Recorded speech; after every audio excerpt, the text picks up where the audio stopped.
kaze mu kino kiganiro kiza kuba kirimwo ingingo nkuru z'amakuru twashoboye kuronka muri iri joro ryakeye, aho twamaze kumenya amakuru yuko umukuru w'igihugu cy'u Rwanda Paul Kagame yarungitse intumwa i Washington muri Leta Zunze Ubumwe za Amerika, zoba zari zagiye gukora yiki, ko twamaze kumva ko nivyo zari zigiye kuronderayo bazihakaniye. Mwa kino kiganiro tugombe turabe ivyari byo. Umuhungu wa Kagame yoba yatanguye ngo gushira kwisoko imwe mu mitungo ama appartement, inzu n'amashato baguze mu gihugu ca Leta Zunze Ubumwe za Amerika, ngo vyo byatanguye kuja kwisoko.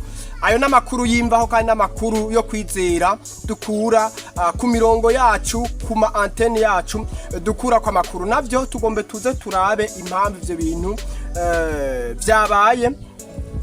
Bakunzi bacu mwarabonye inkuru zicana ko ejo Kagame apari, Kagame etapari, Kagame yaroye mu nama mpuzamakungu Paris.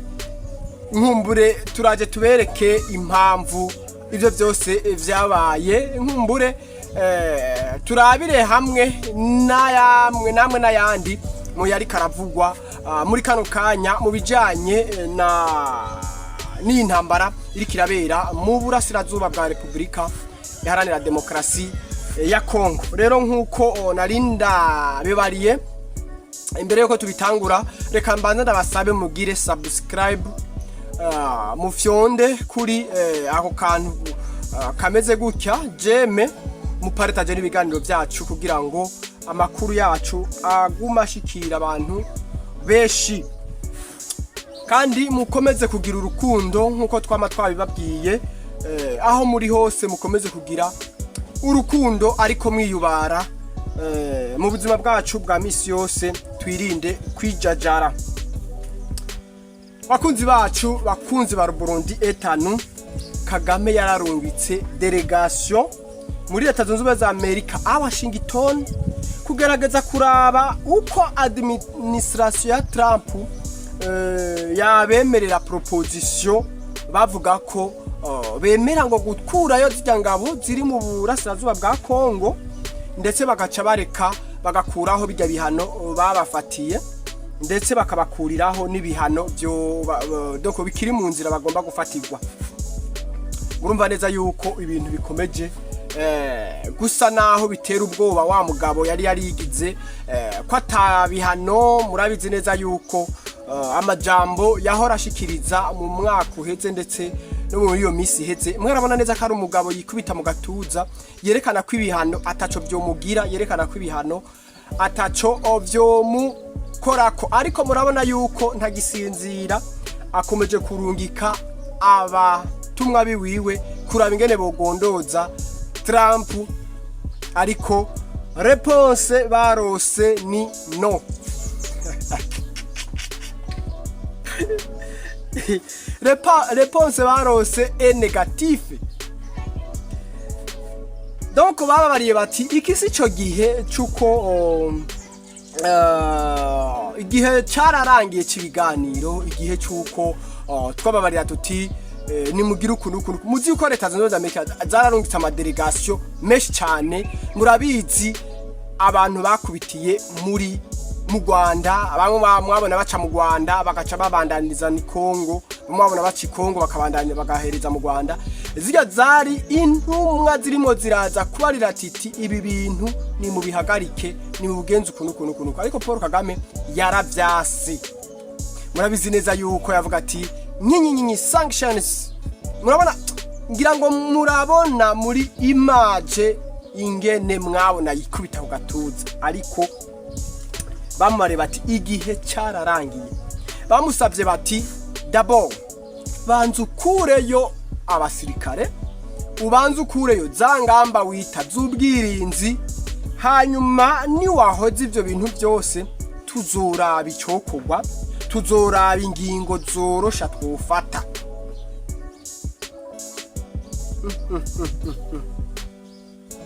Kagame n'umuryango wiwe barazi neza yuko hari ibindi bihano bishobora gusohoka ndetse bikaza biviza bo.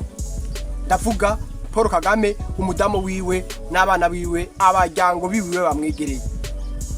barabizi neza yuko ibyo bihano bishobora gusohoka. C'est pourquoi umwe mu bahungu ba Paul Kagame yashize ku isoko zimwe mu nzu baguze muri Leta Zunze Ubumwe za Amerika, ama appartement, ama chateau, ama villa. Ndiko nababwiriza iyi nkuru muhava mwaza ngo ni ibintu by'ububeshi ndiko ndemvanta. C'est la réalité. Namakuru yo kwizera twarose. Kubera iki batanguye gutinya? Nuko nabo babona bari busy. Yatanguye no gushira ku isoko, donc hamwe muhora mubona uci imbere y'urupangu bakabona ngo handitse ko hari kwicapa a vendre. Wa muririmbyi aririmba ati bye bye amagare, barabibona. Paul Kagame n'umuryango we barabibona ko barimo baregerezwa, barimo barashiki doko baregerezwa nabone ibihano. Nyuma yo kubona yuko bamwe mu bantu komeye, bamwe mu bakomeye mu gisoda, naba mu bantu bafise ijambo mu gihugu cy'u Rwanda bafatiwe ibihano, abandi bakabuzwa bazobuzwa bakimwa amaviza yo kuja muri Leta Zunze Ubumwe za Amerika, Kagame barabona yuko umuryango wiwe nabariyo etape ikurikira, donc etape ikurikira kandi umuryango wa Kagame. Rero ingena amakuru asigaye agenda, nta buryo bwo kuyahagarika buhari. Nacyo gituma bari bavuze ngo nta ngorane bazogira, ngo ba demokrate gumunsi bagarutse ku butegetsi, ngo ibintu bizosubira guhindura isura, ngo nta ngorane, ngo Kagame ngo naco bazomugira, ko batanguye kugurisha iyo mitungo bafise muri Leta Zunze Ubumwe za Amerika. Nuko bazi yuko ibintu bigeze ku rundi rugero, ibintu bigeze ku rundi rugero, nta nico bagifise bo kwikingiriza, nta gakingirizo bagifise. Rero iki nico kitwereka ko ibihano bizogera no ku muryango wa Paul Kagame, bizogera no kuri Kagame. Mwe murindire Kagame n'ubu ntarabona yuko igihe ciwe carangiye, ntarabona yuko nawe arimo araca mu makanda y'abandi ba perezida bamubanjirije. Muzi ibintu twagarutse ko Mobutu ntiyarazi yuko abanyamerika bo mwihinduka, bamurunga ikintu nk'uko bazirungikiye Paul Kagame, umbwira ati no va ku butegetsi, raba ingene wosubirirwa n'undi muntu, upfumu wishiraho undi muntu, mugabo wewe va ku butegetsi, tuzokorana n'undi muntu azoba gusubiriye. Paul Kagame ubu yarakwiye kuraba umwe mu bayizigirwa. None mu Rwanda nta bizigwa, nta wundi muntu yashobora kurongora igihugu cy'u Rwanda kugira ngo asove igihugu cy'u Rwanda. Paul Kagame yarakwiye kuraba bamwe mu bamwegereye babizigirwa, bakakubita kudeta, hakajaho leta mfata kibanza, we bakajya kuruhuka akirira ivyo yarondeye. Bavuga ngo amatwi ari mu rupfu ntiyumva, bavuga ngo amatwi ari mu rupfu ntiyumva. Ubundi hari hageze aho araba bamwe mu bantu bamwegereye cyane, abaho ubutegetsi gwe wivire mu situation iri isa n'imukomereye. Kwa kugomba kwigira ko akomeye cyane, kwa kugomba kwereka isi n'amakungu ko ari gihangange, nibyo bishobora kumukorako, bigatuma ndetse n'ibyo yakoze byose bija a zero, donc asubiza areta initiale ibyo yari yaragezeko. Nuko abaperezida bo muri Afrika basambura ibihugu byabo kandi bari barabyubatse neza. Tuko bigenda nuko bigenda.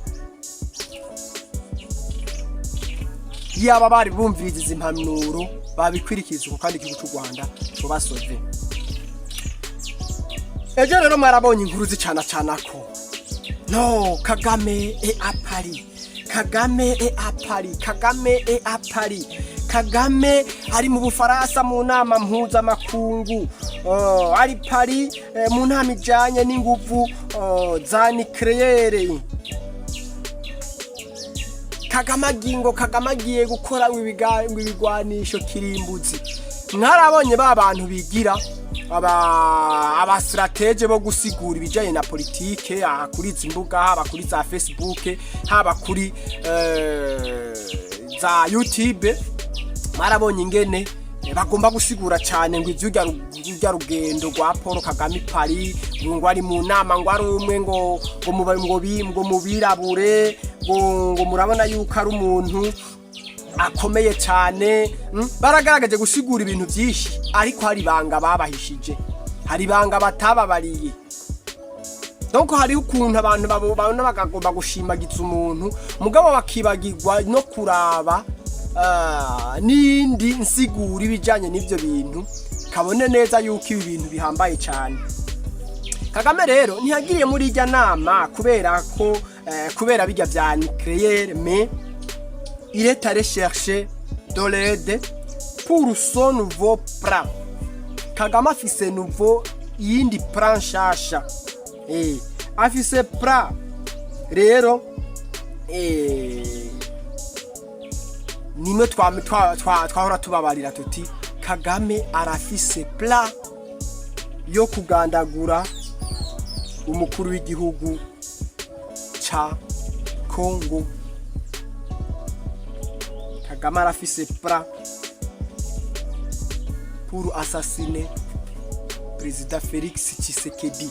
Niyo nzira yonyene mwa bino bintu ishobora gusova Perezida Paul Kagame mu vyo yoba arimo arapanga byose, mu vyo yoba arimo arategura byose, muko yoba arimo arategura praze wiwe. Kagame ashobora gufashwa canka kabasove par l'assassinat y'umukuru w'igihugu ca Congo. Rero yaragiye kurondera ubufasha kugira ngo ashobore kuronka yifashisha iperereza y'Abafaransa, iperereza y'Abashinwa. Aha ndiko ndavuga ibi beshi ntimuhava mutahura, ariko reka mubandanye ikiganiro muraza kumva impamvu. Ibyo rero bibaye inyuma yaho baravuga haranogwanurwa inama yabaye mu minsi heza ibera Kigali yo gutegura ingene bosubira gusubukurura, ingene botegura urupfu rwa Perezida Tshisekedi, ingene bo mwerimina. Kandi mwiyo nama bisa nkaho Ubufaransa busa no butavyemeye, busa no butabihurije ko. Kagame ntagisinzira. Kagame nico gituma mwabonye aherutse no kuvuga yuko iyo agiye kuryama haza amajwi y'abantu tuvuga ngo ni mizimu mu bisanzwe, bakaganira nawe imbere yuko aryama mu masaha 6 y'ijoro. Donc Kagame abastrategie biwe baramuhenze, abastrategie biwe barihenze kuri Perezida Tshisekedi, uko bari basanzwe bazi ngo turafise igisirikare, dukorana n'igisirikare, turakorana n'abanyepolitike. Donc bari muri gouvernement, duciye mu gisirikare turamushira hasi, tugaca muri politike. Donc Tshisekedi arabatombe. Donc bari baziye ko mu nzira zose Tshisekedi bashobora kumwica atangorane akujya bafyonda igihe. Ariko murabona ingene uno musi aho bigeze, inkumbure muravyibonera neza yuko Tshisekedi yarabananiye. Nubwo bo bandanye babitegura babone ko Tshisekedi yarabananiye. Kagame yari convaincu yuko yari hasire ko Tshisekedi atashobora kubacika. Dogo yarashitse naho avuga ngo umunsi w'abakongomane bazovyuka Kinshasa bumve ko nta perezida bagifise. Dogo bari baramaze gupanga pra zose, rero uko byabomotse ntumbaze. Harabona ingene Kagame avuga yiyemera, avuga ingene avuga doko yikubita mu bituza, bamubaza ibibazo ukabona yuko ari confiant. C'est ça. Nuko yarazi yuko Tshisekedi atazobatambuka atazobaterana intambwe nimwe, ariko mubonye aho ibintu bigeze murabona neza yuko ibintu ko byari byarapanzwe atariko uno munsi byabagendekeye. Murabona yuko byabataye ku amazi. Rero ndatangazwa rero kandi ndatangazwa n'abantu ku munsi w'ejo badumishije amakuru ngo mwabonye ngo Perezida Paul Kagame ngo murabona ngo ingene ngo ari mu nama ngo ari umware umwe ngo murabona neza yuko Paul Kagame ari umuntu w'umustrategie akomeye.